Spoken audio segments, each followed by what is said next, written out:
Winning the lottery is a bucket list dream for most people worldwide. It gives us the chance of becoming overnight millionaires, and who wouldn't want to be set for life after getting a few numbers right? Winning the lottery can suddenly give you a tremendous fortune and a dazzling future. And while most of us imagine that all lottery winners live happily ever after, that isn't the reality for a lot of them. While some went on to enjoy a jet-set lifestyle, others choose to live humble and invest that money smartly. But more than a few jackpot winners have struggled with coming into their winnings, and some of them have simply lost everything. Even with hundreds of millions at their disposal, the biggest jackpot winners are still regular people, and that means they still have their problems to deal with like the rest of us. Without any further ado, let's take a look at some lottery winners and where they are today.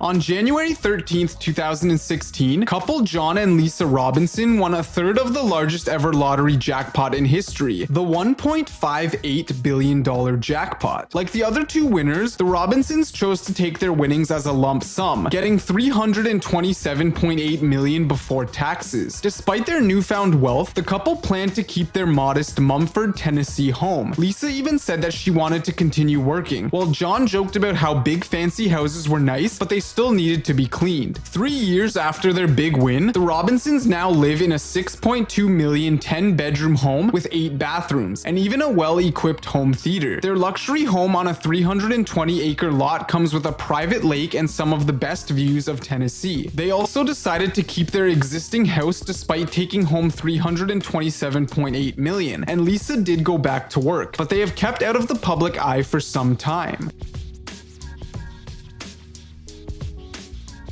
While some lottery winners waste their fortunes on lavish lifestyle or meet tragic ends, not much has outwardly changed for Mark and Cindy Hill since they won half of a $587 million Powerball jackpot in November 2012. The Hills stunned locals after a huge lottery win. They gave money to civic projects in Mark Hill's hometown of Camden Point, Missouri, and still live in nearby Dearborn, Missouri, as they did before winning the jackpot. The Hills also gave the town more than $50,000 to buy land for a new sewage treatment plant that will eventually allow residents to give up individual septic tanks. Since the winning couple graduated from North Platte High School in Dearborn, they decided to donate to a scholarship fund at that school and set up college funds for their grandchildren, nieces, and nephews. Other than that, the Hills still lead the same life as before the big winning. For instance, Mark still gets his morning coffee at the local convenience store. He's also chosen a modest pickup truck over the Camaro sports car he had been eyeing. On July 16th, 2016, the community gave something back to the family. The Camden Point Fire Department officially dedicated its new facility to Mark and Cindy, allowing the locals the chance to celebrate their actions. Callie Rogers was Britain's youngest lotto jackpot winner. However, making her millions has been both a blessing and a curse. Callie was just 16 years old and living in foster care when she scooped £1.87 million on the national lottery in 2003. She immediately quit her £3.6 an hour job as a co-op checkout girl and started splashing the cash. Callie forked out £11,500 on various breast augmentation procedures, £300,000 on clothes, makeup, tattoos, and sports cars, and £250,000 on cocaine. However, her expenditures did not end there. She spent a further £250,000 on trips and holidays to locations including Mexico and Euro Disney, £118,000 on gifts for her then boyfriends, £190,000 in loans owed by her friends and family members, and £50,500 on solicitors' fees. Some of the money, however, was well spent, as Rogers bought a £180,000 bungalow and a £76,000 home for her mother. But when she met then boyfriend Nikki Lawson, her life spiraled completely out of control. She was left nearly penniless with just £2,000 in the bank, and even tried to commit suicide. Callie, now 32, says her biggest regret is not having enough winnings to give the 6-year-old lad a better life. The mom of 3 said she now believed that the age limit for playing the lottery should be raised. Uruj Khan found out the hard way that the lottery isn't always a winning game. In June 2012, he couldn't believe his luck when he scratched off a second lottery ticket at a 7-Eleven near his home and realized he had won $1 million. Khan chose to cash out the reward in one lump sum instead of installments, waiting for his $425,000 check from the state. However, Khan wouldn't have the chance to cash it because he was pronounced dead the very next day. It was initially stated that the lottery winner died of natural causes, but after a grieving relative persuaded the office to take a closer look, further testing revealed that Khan had been poisoned with a lethal dose of cyanide. Chicago police launched a homicide investigation, but no one has ever been charged with one of Chicago's strangest killings in years. Since his death, the family wasted no time before battling against each other in courts over the custody of his daughter and of course his lottery money. Some lottery winners like to live large, but Brian and Mary Lowe's aren't ordinary lottery winners. You could say the entire town Bondurant hit the jackpot when Mary and Brian Lowe's won Powerball. In September 2012, the Bondurant, Iowa couple won $202 million in the Powerball lottery, taking home $90 million after taxes and refusing to fall victim to the lottery curse. The couple had poured millions into their community. They paid off the mortgage of their Bondurant Federated Church and gave $3 million to their son's high school for a new football stadium. They requested that the stadium visitors' locker room be painted pink, and that's not all. Their community did not have a grocery store, so the couple built one for $4.5 million and changed the lives of 4,000 people from Bondurant.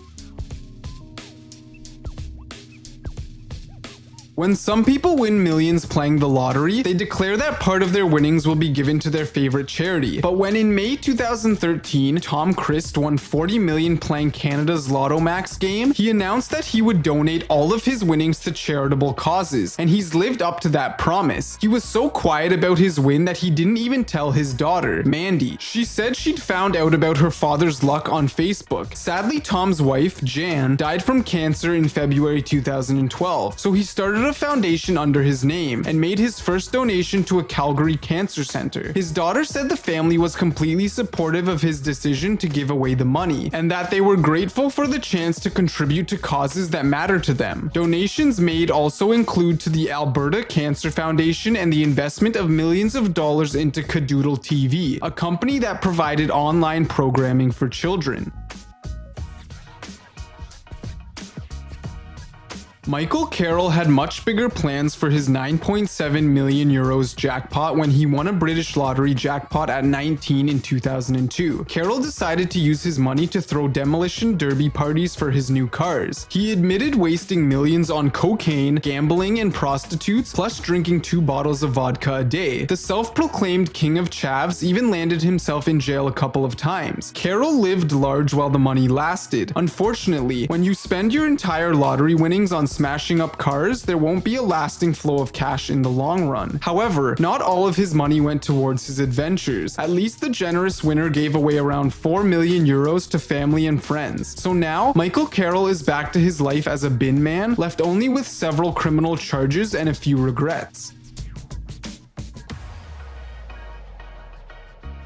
One of the most incredible and surely the weirdest stories on our list is a story of Georgia lottery winner Ronnie Music Jr. After hitting the jackpot and winning $3 million from a Georgia lottery scratch-off game in 2015, Music sank a portion of his winnings to purchase nearly 11 pounds of meth. He even continued to be involved in a business when his co-conspirators were caught trying to sell the drugs he supplied. However, the then 45-year-old Music was eventually arrested when he supplied more than 10 pounds of meth to dealers in Georgia on at least one occasion. According to Music's lawyer, Ronald Harrison, he used alcohol, marijuana, cocaine, and meth to deal with the past trauma, but he was still sentenced to 21 years in federal prison for his role in a massive drug trafficking ring.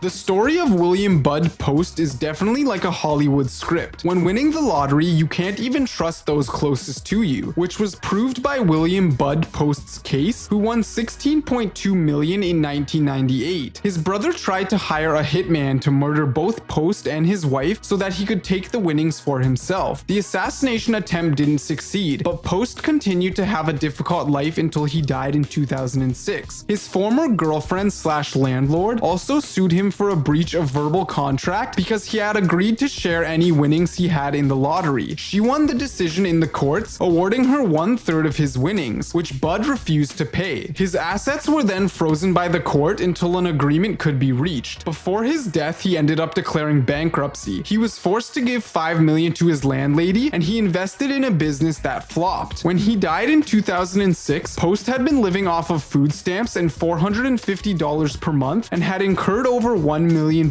in debt.